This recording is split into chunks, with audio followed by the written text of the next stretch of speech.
Can I get turkey on a roll, lettuce, tomato, jalapeno.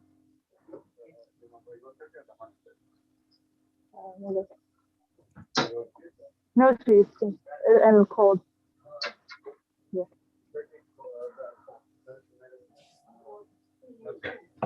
And jalapenos, please.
Hey, do you hear me? Hello, do you hear me? Yeah, we can hear you. Yes. So Let me, hold on, give me 1 minute.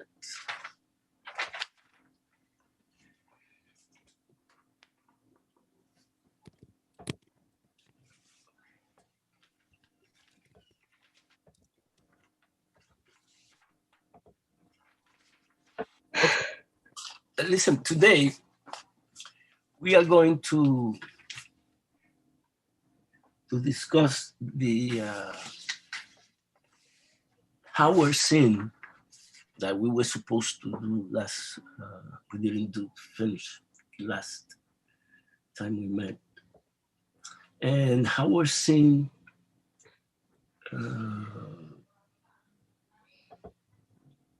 today, our sin today, and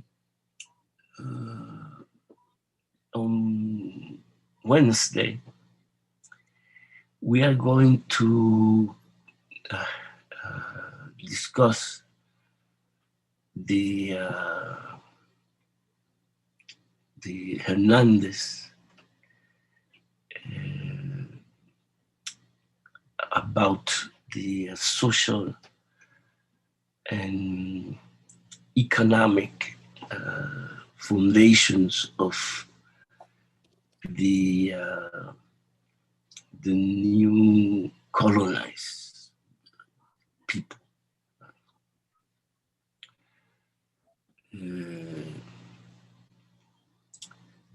And then on next time we meet, we are going to do the review for the exam, and the exam is going to be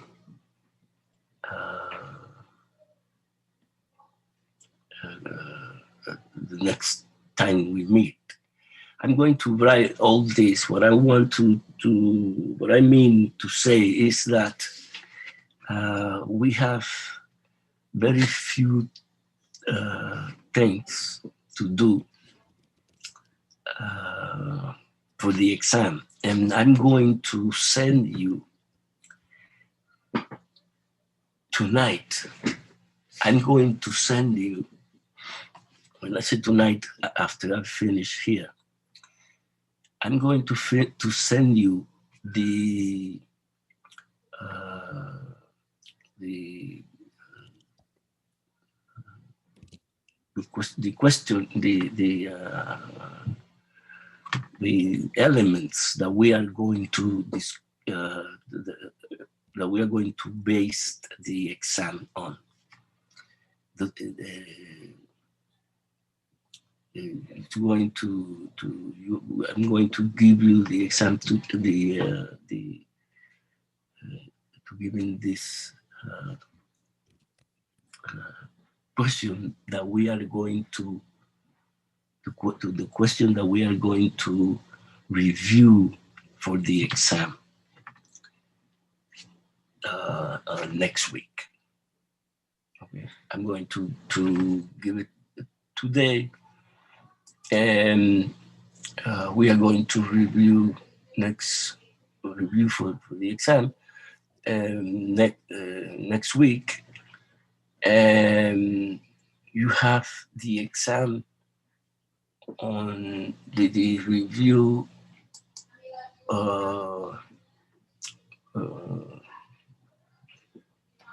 You have the review. You're gonna get the review sheet tonight, and we are going to do the review on Monday. And you are going to have time to study, and the exam is on Wednesday. Is that clear? Or you have a question about that? So Sasha, I have a question. This is Sasha. So we had the exam on the 10th of March. Yes. Right? Yes. Okay. So we're gonna review the exam on March 8th, right? I just wanna Yes, but you're gonna have the exam, the review, the review sheet. You are going to get it tonight. Okay. And I also have a question adding up to March 10th. So the time for the exam will be 7 o'clock, right? 7. That's a good question. Okay. Very, very good question. It's usually 3 hours, right? But I'm going to give you 4 hours. And I am going to open it from, let's say,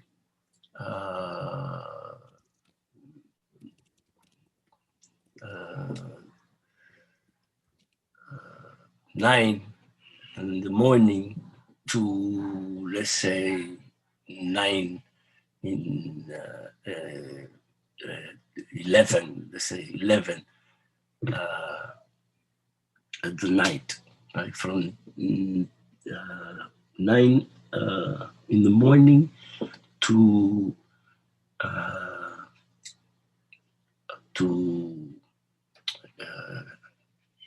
11, let's say, 10 or 11 on the night. That is, you're going to have. That's because one of the problems that the students have is that they're not all day. I have the same hours to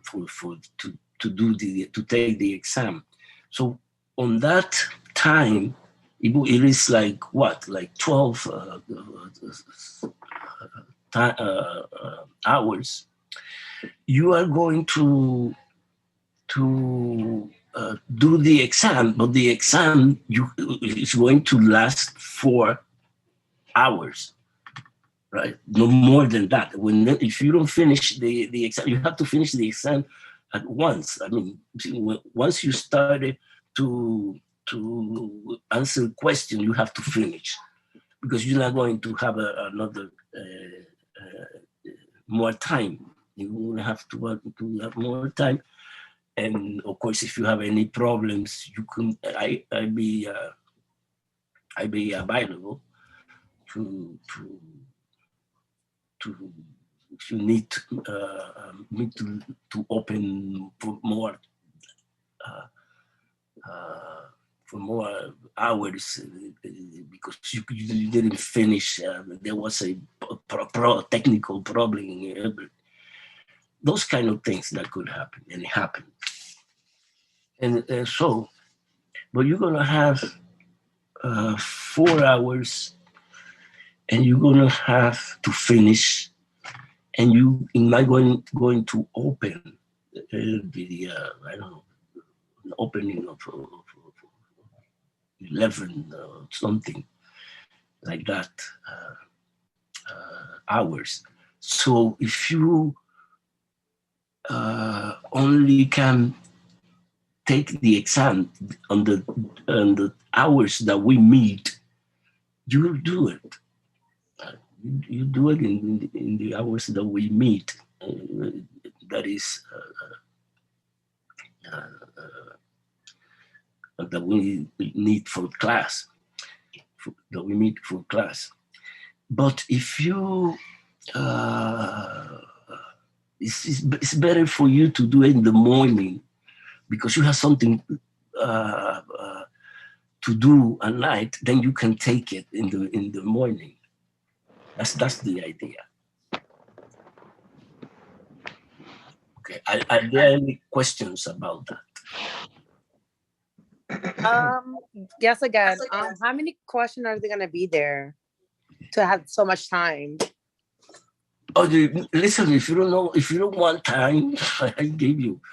No, time is perfect. I'm concerned about the question. Like, how No, many questions? The question, the one that I use always. Okay. Is it like multiple choice or multiple short? choice? Some multiple choice, some true false, and 2 short answer questions. Okay, I'm going to send you all these by written. Right? Are there any other questions? Professor, where are we going to take the exam on Blackboard? Wait, say that again. I hold on. Where are we taking the exam on Blackboard? Where you submit the exam on Blackboard? Yes. Yeah. Yes. Oh, so we're taking it on Blackboard. Okay. Follow-up question to that, Professor. Are we taking it live, like on Zoom, or are we not going to log on to Zoom, and are we going to just submit the exam to Blackboard at the end of class time? Yeah, well, that's it. That I'm going to send you a reading how to proceed. How is it going to proceed? Because I'm going to have there's going to be like 2 hours where I'm going to be available to you. I cannot be available the whole day from 9 a.m. to 11 p.m. No, I cannot be available that, but I'm going to be available for 2 hours. And you can answer any question. And if you, after that, you can send me, I'm going to be, when I say I'm going to be for 2 hours, I mean 2 hours on Blackboard, Zoom. You can call me Zoom, enter the Zoom, the suite, the one we have today, and you, if you have any question or any problem that have taken place, and I'll be there to discuss with you if you by accident that you didn't get to finish the 4 hours. I'll be there to answer your question. And after that, you can send me, of course, by email. Hold on.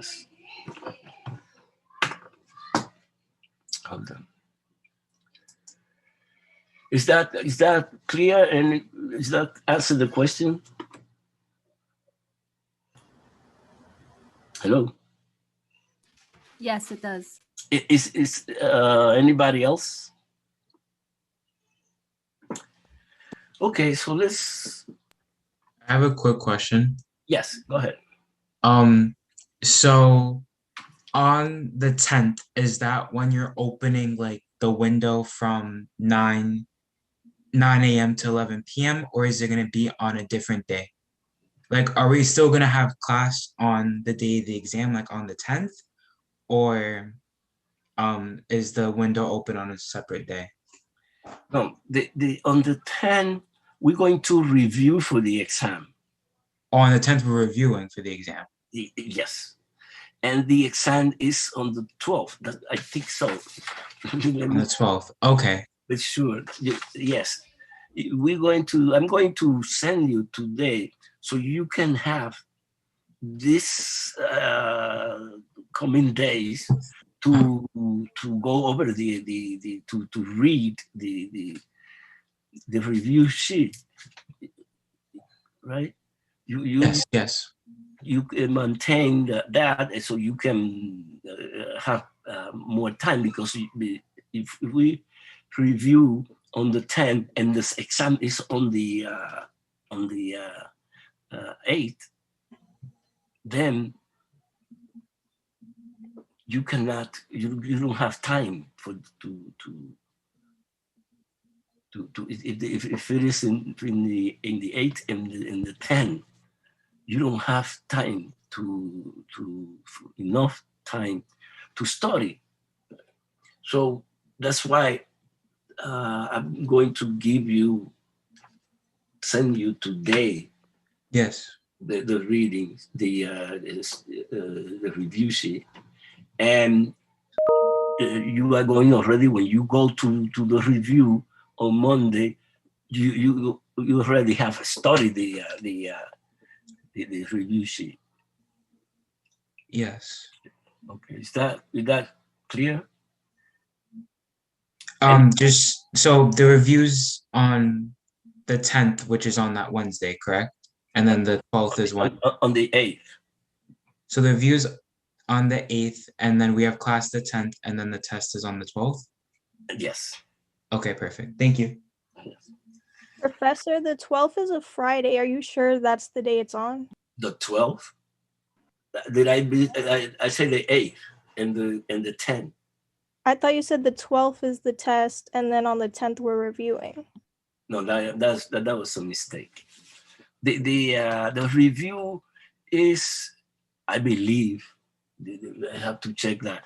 It's on the 8th, and the exam is 2 days after that, and I believe it's 10. Is that Yeah, it makes sense. okay? So today I'm going to send you the study guide. Are there any other questions? Professor? Yes. Yeah. Sorry, I'm not sure if you said this, but about how many questions are there going to be on the exam? On the exam, listen, it's an exam made in circumstances that other than that we are living with all these things happening. For 1 hour and 15 minutes.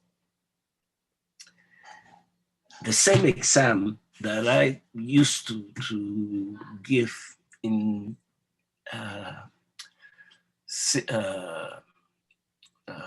1 hour and 15 minutes. I'm going to give you 4 hours. I'm going to give you more hours. And double. And it's the same exam. It's an exam that doesn't take, let's say, the students usually finish in less than an hour. Most students, the vast majority. So if something, if you don't have a problem or stress that you're going to do very well with this exam. In the future story, of course. There are like let me finish this. There are like 30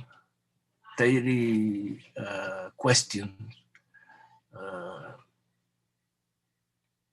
multiple choice, like 10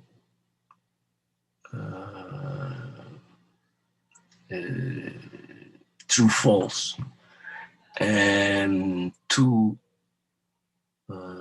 short answer questions that you can answer in a couple of paragraphs, not a paragraph, lines. Okay, who go ahead. Hello? Are we still gonna have class on the 10th? On the 10th? Yeah, no. On the 10th we don't meet. So on the 10th we're not gonna meet. No. We're not going Okay.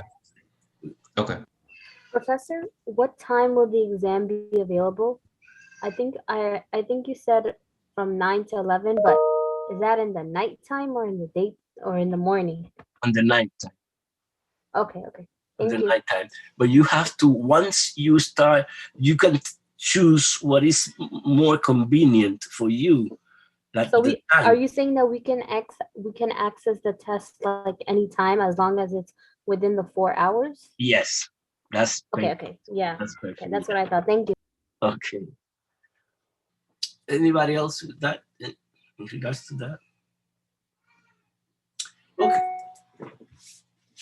Okay, let's start.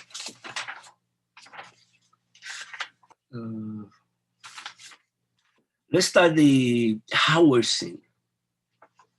Howardson wrote a very good book.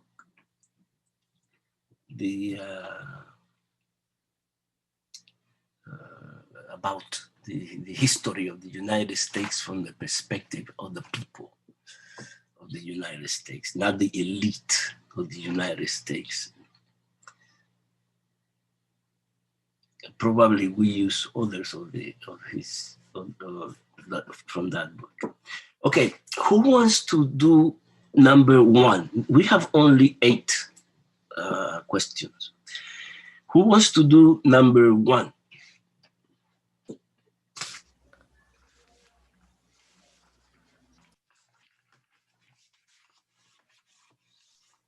I could do it. It's Sabrina. Okay, Sabrina. Okay. The first one says, what were the social conditions of the Spanish peasants at the time of the reunification? I said that at the time of reunification, that Spanish peasants made up most of the population and they worked for the nobility. Okay. Who else?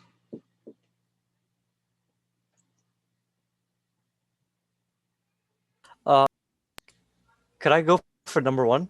Yes, go ahead. All I said was that the Spanish peasants just worked for the nobility, and the nobility owned like 2%. The nobility was 2% of the population. They owned 95% of the land. Okay. That's good. Who else? Yeah, this is Fauzi. I said the same thing.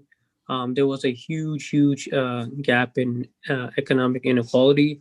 And because the peasants were so poor, they probably made very little money, barely had enough to survive. And yeah.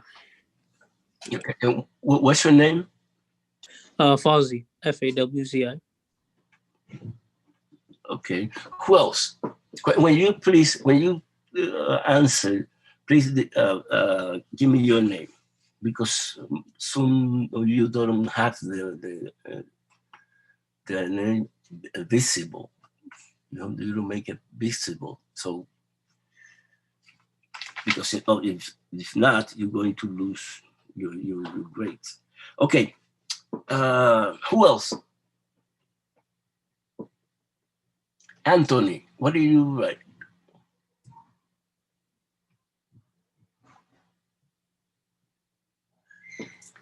Okay, Alondra.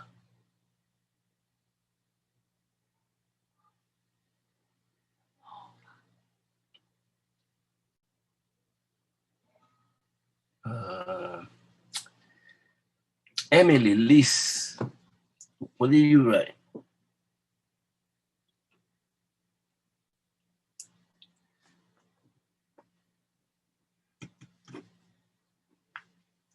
Okay. Anthony. Anthony. Okay.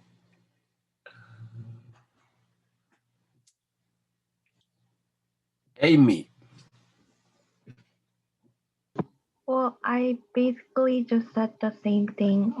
I said most of the population in Spain were poor peasants who worked for the small percentage of nobility, and the nobility accounted for 2% of the population, while owning 95% of the land.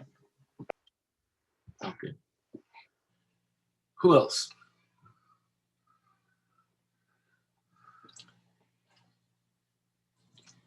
Falat. What do you write? What do you say? Okay. Jolie, Jian, what do you say? I said that the nobility were like the minority population, but they got all the benefits, and the majority population didn't really have as much resources. Yeah. Okay. Anybody else? Okay, let me say this. The peasants in Spain, Europe, throughout Europe,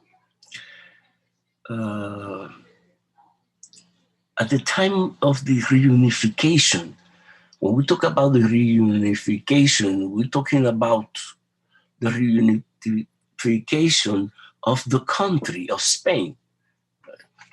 I think we discussed last time. And at the time of that reunification, the conditions of the peasants were, in many respects,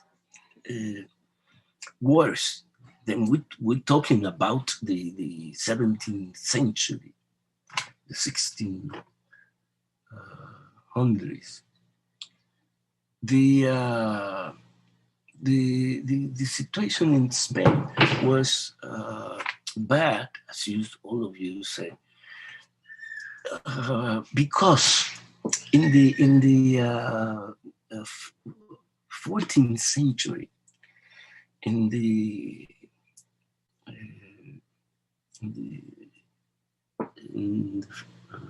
14th century, there was something more or less what we have today in terms of the situation of the pandemic that has spread throughout the world. But at the same time, during those times in the mid 13th century, the 14th century, I'm sorry, there was something that as we have today, a devastating. It's called the Black Death.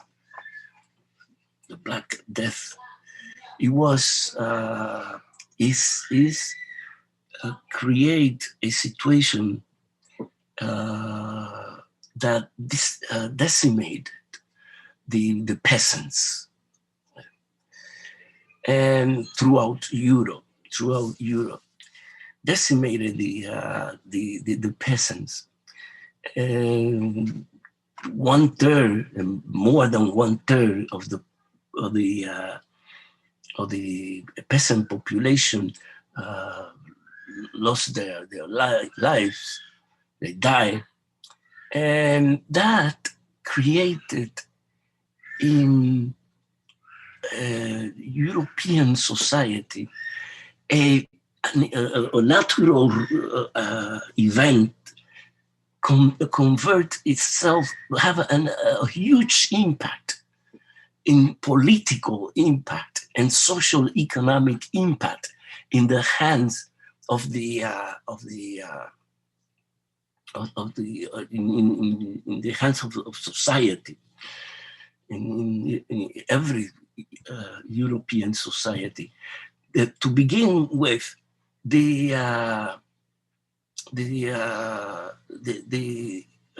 peasants, the peasants population won its independence from the landowners. That is, there was a passage from a society, a rural society, to a capitalist society, so to speak. The beginning of capitalism. Why? Because the peasants, before the pandemic, they didn't have the possibility of moving from one owners of the land to another other members of the aristocracy, right? Because wherever they go, it was the same thing. It was going to be the same thing. They were going to be treated in the same thing. They are going to perceive the pay was going the same, etc. Now, with the disappearance of more than one third of the population, of the peasant population, things change, and the peasant gained freedom. Now they didn't have the workers that they used to have, and the owners of the land have to compete with each other in order to get at least close to the numbers of workers that they have in the they have workers in their land, right? And that means competition. That means they have they started to pay more to the peasants to increase the possibility to, of course, for that peasants to move to go to work with them. They will say, I'm going to give you the pay was in kind, right? Instead of give you chicken and pay you in others natural things. They want, one of them, they said one day, I'm going to pay you in money. You're going to have gold coins. And that wasn't having an impact, because now the peasants have the right and were given better conditions. But that's changed by the time that's of course was implemented in all Europe, what happened in all Europe, and and gave way to the beginning of capitalist society, the passage from this society where they exploit the peasants to this society where they were treated in better conditions. Now, the feudal society, from the feudal society to the capitalist society. And but by the time of the Columbus trip to the New World, it was possible because of the reunification of the country and the two political monarchs. The two monarchies became one, and that allowed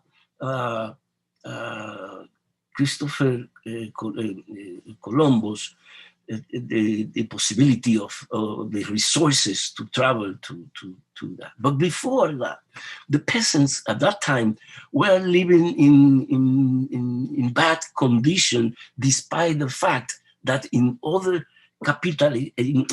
in other European power, the peasants have advanced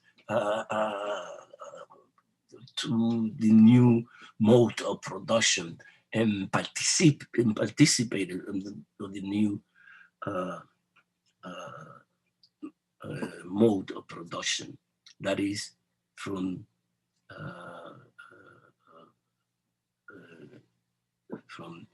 the oppressive pure peasant communities to people who can demand and can expect more than what they used to have. And that in Spain decay, and it decay because the poverty, people dealing after the so-called discovery and all the gold that they were getting from Latin America, South America, from the new so-called New World, all those, the aristocracy of the of Spain became a parasitary aristocracy. They didn't invest in the manufacturing sector, for example, to allow this passage to capitalism.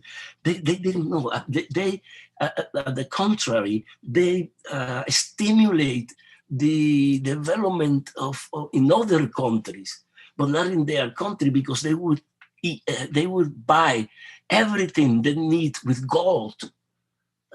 And contrary to other country that starting with manufacturing, that started to manufacture manufactured products, and open up the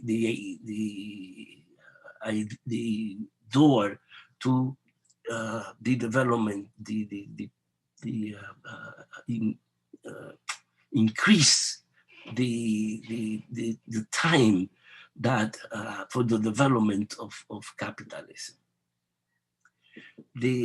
Probably we're going to talk about that in depth in some other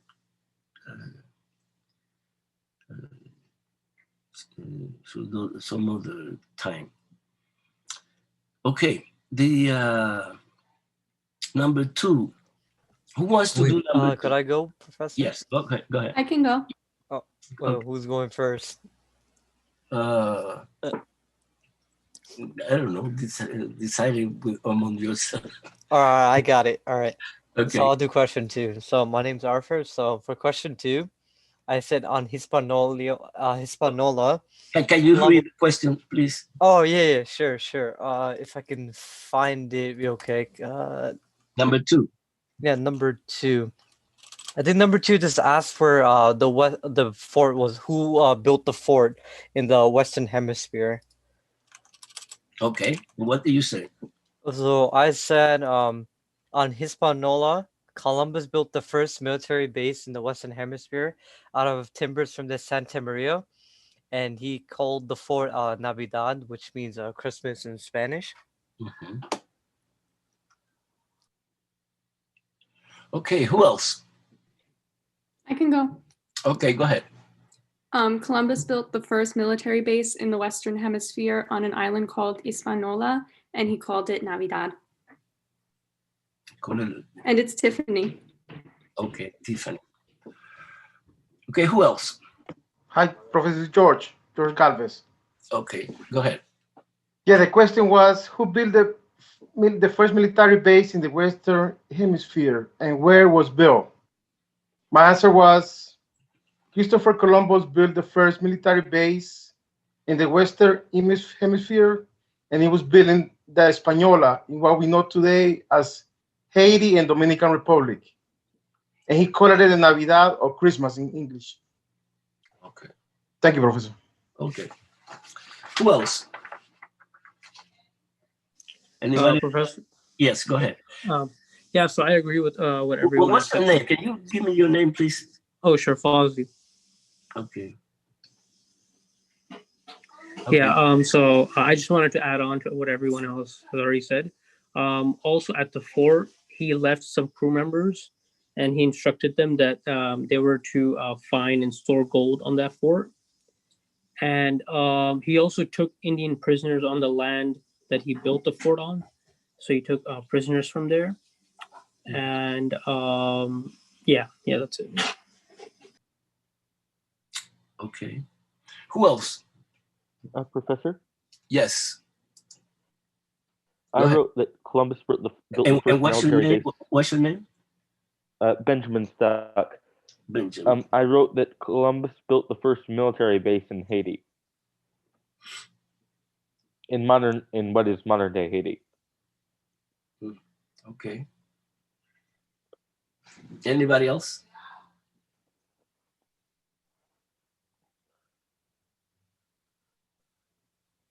Hello.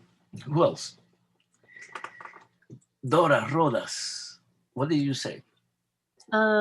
Sure. I said it was Columbus. He built the military base, and it was in the island of Hispaniola, which is now Haiti and the Dominican Republic.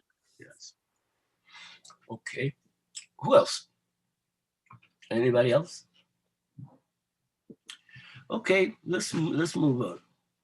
The who wants to do number? Me, Professor. Could I do a question 3? Yes, go ahead. All right. So question 3 is, who was Bartolome de las Casas, and how was he related to the native Arawaks? So for that one, I said Bartolome was a Spanish historian and Dominican missionary that was the first to expose the oppression of indigenous people by Europeans in the Americas, and he wanted to abolish slavery. Okay.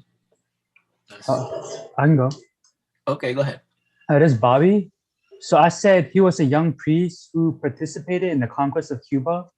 At one time, he owned a plantation where Indian slave works. He translated Columbus journals and began the history of the Indies.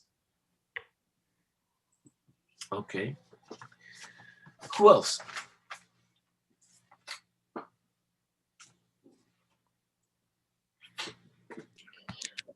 Yeah, Professor, this is Fozzie. I'd like to just add on. So, as it was said, he was a historian and he wrote this multi-volume book, The History of the Indies. And he kind of wrote about the Native Americans, but what really stood out to me was like the cruelty he described to the Native Americans, specifically like how the Spanish treated the Indians like almost like animals. They like rode them, They cut them for like testing the sharpness of their blades. And they even like at one point just killed 2 boys for fun. It's ridiculous, disgusting. Okay. Who else?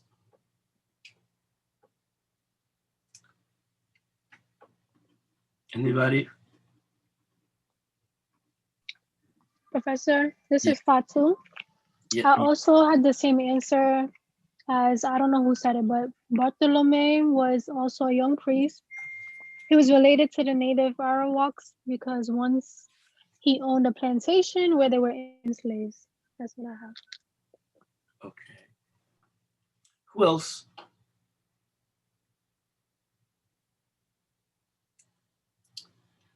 Okay, let me say something about Bartolomé de las Casas. Bartolomé de las Casas was a member of the aristocracy. He was a priest of the priest, but he came to the New World as a result of the system that the encomienda system that was raised by the monarchy of Spain.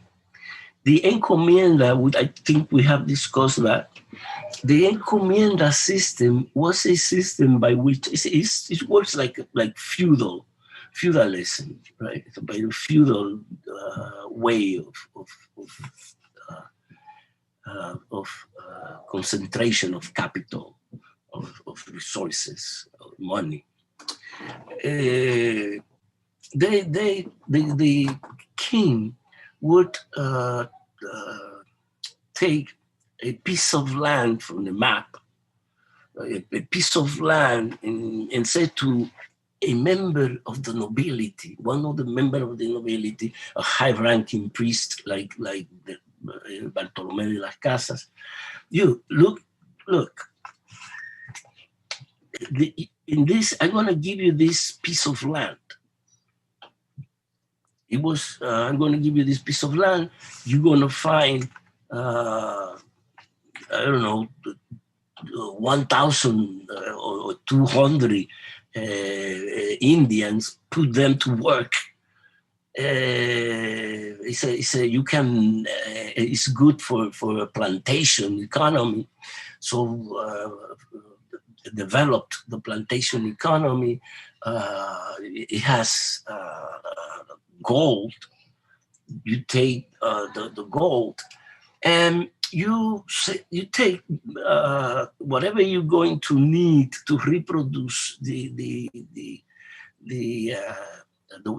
labor in the extraction of gold to increase it. You take what you need and send a fourth, un cuarto, to me. Right? Now, that system, when Bartolomé de las Casas arrived and he saw these Indios, these Taínos that were dying like flies, and he said he wrote a book on the destruction of the West Indies, where he narrate how these people were being annihilated by the Spaniards, and he wrote to Isabel la Católica and said, in a letter, he says, these people are not made to be slaves. These people are not made to work. They are not interested in work. They work to get what they need to continue living. They don't know nothing about money. The concept of money is out of their mind. They are peaceful. They don't participate in war unless someone attack them. And she said, and they are dying in mass. So I suggest that we use slaves, African slaves, and the queen Isabella wrote him an answer to his, and she said, Africans. Why Africans? Bartolomé de las Casas was an intellectual, a guy with knowledge. And he said, because in Africa, there is the development of a enslavement of Africans, selling Africans by Portugal, by the Portuguese, and that very soon is going to be the source of wealth, based on the labor, on the slaves' labor. And not only that, they don't die of sickness because they have been with us all our life, right? Well, the kind of sickness that we have that they could get, that we have, they have the same sickness. And something more important, they are skillful in the agricultural sectors and in all sectors of production. So I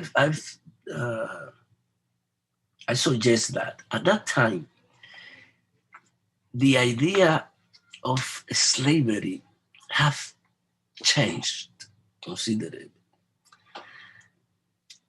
When Bartolomé de las Casas said African slaves, it doesn't mean that these people have to be put to work to the extreme. There was a culture still, even though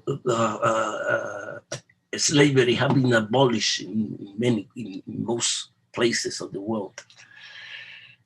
There was still a culture of war. I mean, not a culture of war. A culture of war, of course, to get the consent of the slaves, but a culture of slavery. A culture of slavery. It was there still. It was not something that if you owe money to someone, you could go and say, listen, if you cannot pay back, you can go and say, listen, I cannot pay you. I can work certain amount of weeks or months for you until I give you. That was I pay to you. That was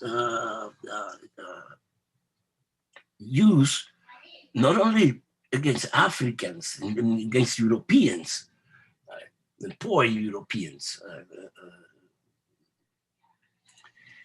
the Europeans, the peasants, Europeans.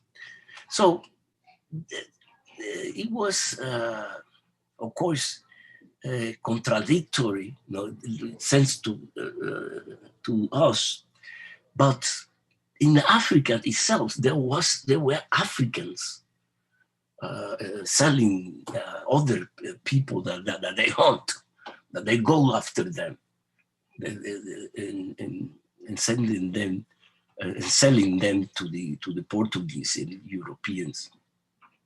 So when he saw late, very late, that this, what he said to the this petition to the Queen, when he was dying, practically, he said, "I made a mistake. I didn't know what was going to happen. I didn't know," he wrote, "the condition in which these people were going to end." But he was a writer. He was many things. Members of the Catholic Church, and many other things. Okay, are there any question you want to do? Okay, let's move on. Who wants to do number 4? I'll do it. May I, Professor? One of you. I'll do it.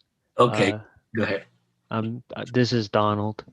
So for number 4, I wrote how it's because people who wrote about Columbus distorted the text so that the genocide and the other bad things he did seemed like less important and like even necessary for all the good things that he accomplished. Okay. Who else? Professor, this is Bobby. Okay, Bobby. I said that the government accepted his actions of conquest and murder because they say that it's a necessary part of progress. Yes. Who else? I can go, Professor. Go ahead.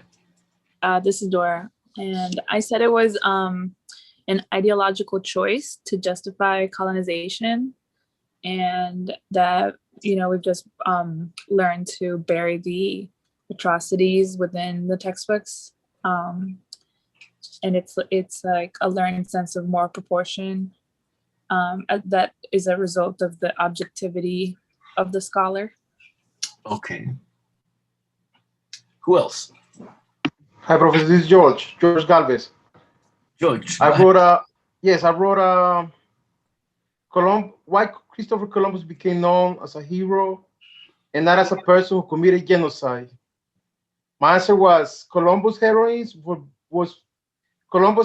bringing progress to the Americas was the main reason for putting him in a spot as a hero, and bringing progress and wealth minimize his image as someone who committed genocide. Thank you, Professor. All right. Who else? I can go. May I have a go at it? What's your name? Benjamin Stuck. Okay. This was an intentional choice by the writers of history to justify the colonization of America on a moral level. Yes. Who else? I can go. Okay, go ahead. I wrote, Columbus became known as a hero because history is told from the point of view of governments, conquerors, diplomats, and leaders who believe they deserve universal acceptance. Okay. And it's Tiffany. That's good, Stephanie. Tiffany. Okay. Who else? Tiffany. Okay. Who else? Yeah, Professor, this is Fawzi. So I'd like to just add on. So Zinn gives the example of the Harvard historian Morrison, who writes this hundreds of pages of a book about the Columbus's voyage, and he glorifies it.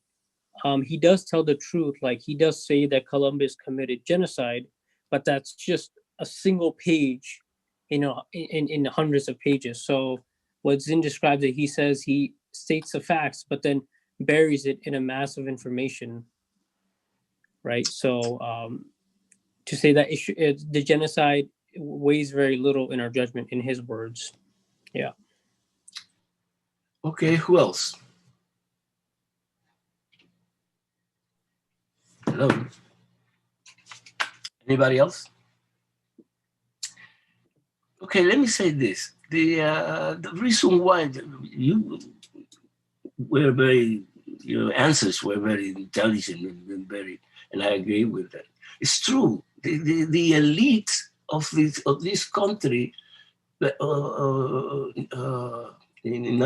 only in this country, in this hemisphere, but also in Europe and in the East, in Asia.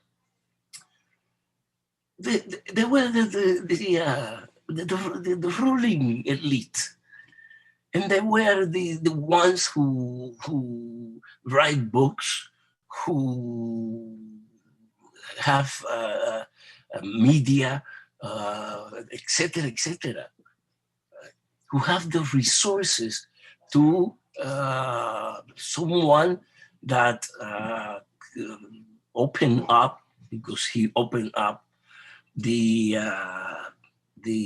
development, the economic, accelerate the development of commercial capitalism enormously. It is this elites everywhere. What they're going to say? Their history is that someone who has a struggle against the Taínos of other groups of Indians. They will not be their heroes are not going to be praised by the elite. No. Especially in those times, especially in those times, as someone say, as one of you say, they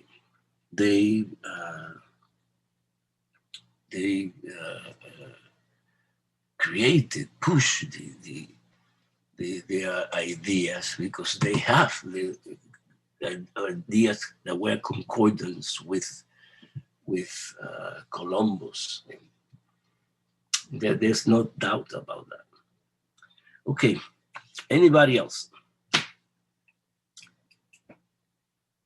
Okay. Okay, number 5. Who wants to do number 5? Can I go, Professor? Okay, go ahead. It's Sabrina, by the way. So number 5 says that, how does Zinn approach the history of the United States? I said that his approach was to explore history through the point of view of the victims, the dominated, and the conquered. He points out that we must not accept the memory of states as our own. And he continues on saying that nations are communities and never were in the first place. Also, Zinn was mentioning how he wants to present his book in a way that looks into the complexities and nuances of government and their ways of ensnaring ordinary people into like a false sense of common interest in nationhood. And along with that, he wants to bring this form of analyzation to the stories of those overlooked by history while still being on their side. Okay, who else? Can I answer, Professor? Yes, go ahead. So What's your name? yes, Amy. Amy. Yes, so Lynn talks about how history should not be just accepted in a way it was written, and we need to explore from different perspectives of the history, such as from the point of view of a colonized and not from the colonizer. And history should not be distorted or hidden, but it should be disclosed openly so that future generations learn from it and so that they can change the future. Okay. Who else? Okay. Yes, go ahead. I kind of said the same thing. I just said that he tells the story of Discovery America from the viewpoint of those who are victims or the minority of the what do you call it? Of the issue. Like they're the ones troubled by circumstance, or how someone else just said, the ones being colonized. Their point of view. Yes. Yes, that's true. I can add on to that too, Professor. Okay, go ahead. So he does mention like that he's skeptical of governments and just trying to group everybody together in like one nation just based on common interests. And he says he doesn't want to romanticize the cruelty that victims went through, and that history should be creative to be able to predict the possibilities of the future. And he kind of sees like a bit of hope based on people's ability to resist, join together, and occasionally win. Okay. Anybody else? Professor? Yes, go ahead. I wrote down that Zinn means to, quote, emphasize new possibilities, unquote, by exposing little known past events that suggest a way forward.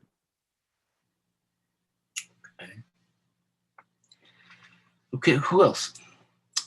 Okay, let me say this thing. Let's move on because we don't have much time really. Let's move on. Who want to do number 6? Could I do that, Professor? Yes, go ahead. So question 6 is, who were Hernando Cortez and Francisco Pizarro, and how did they contribute to build the Spanish Empire? So I said Hernando Cortez and Francisco Pizarro are Spanish conquistadors that led expeditions that led to the fall of empires and brought large portions of land under the rule of the King of Castile in the 16th century. And for specifically for Cortez, I said that he led the expedition against the Aztec Empire by manipulating Aztecs into fighting each other. And he killed the head of the Cholula nation at the square and destroyed their cities. And for Pizarro, I said that he used the same tactics as Hernando Cortez. And for the same reasons, he plundered the Incas and executed Atahualpa. Okay. Who else? Yeah, I'd just like to add on. So Cortez, we already kind of talked about. He brought the downfall of the Aztecs. Zinn specifically describes him going from town to town, brutally murdering the Aztecs in order to instill fear and a sense of hopelessness in them. Pizarro, just like Harif, I think his name is, he said, Pizarro was looking for gold, slaves, products, basically anything with monetary value in order to enrich his nation back home in Western Europe. Okay, good. Anybody else? Let me say something very brief. These two, Hernando Cortés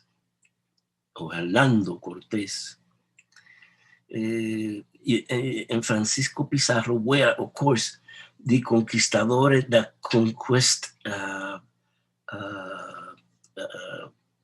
Tenochtitlan, Mexico, and Peru, right? And as you say, I'm not going to repeat what you say, but I want to say is that these people, Hernando and Pizarro, defeated the Aztecs with the weapons of other Indians, and because they were when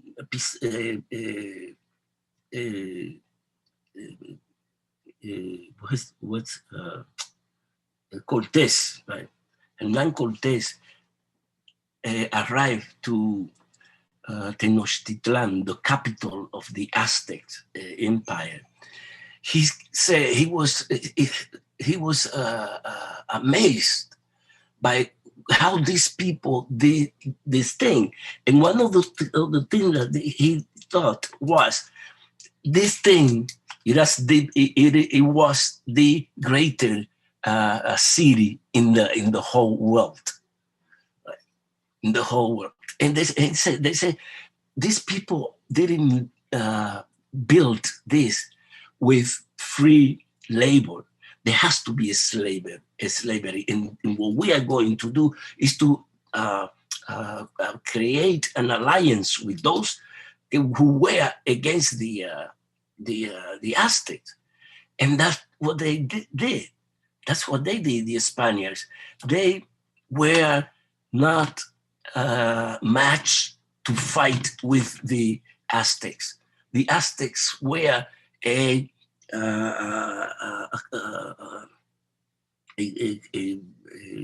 country, a group of people that built an empire. They were not if we talk about the natives in the Caribbean, they didn't know how to defend themselves. The Taínos and others, and even though they tried, they were peaceful. But that was not the case with the Aztecs. They say that they brought firearms. That's absurd. The firearms of the Spaniards have to wear mosque, and they have to shoot and then open and put the portable, how do you call that? The ingredients that ignite the bullet, and they put it there. By the time they are finished, they have like hundreds of irons of the Indians. So in Tenochtitlan, in both where the battle took place in Peru and in Mexico, in most of the things that the historians and researchers, most of the weapons that killed that were shoot against the Incas and against the Incas and the others empire, were invariably where the most weapons used were of Indians. In the take of Tenochtitlan, the assault on Tenochtitlan in Mexico, there were about 1,000 Spaniards and thousands of natives fighting against the Aztecs. the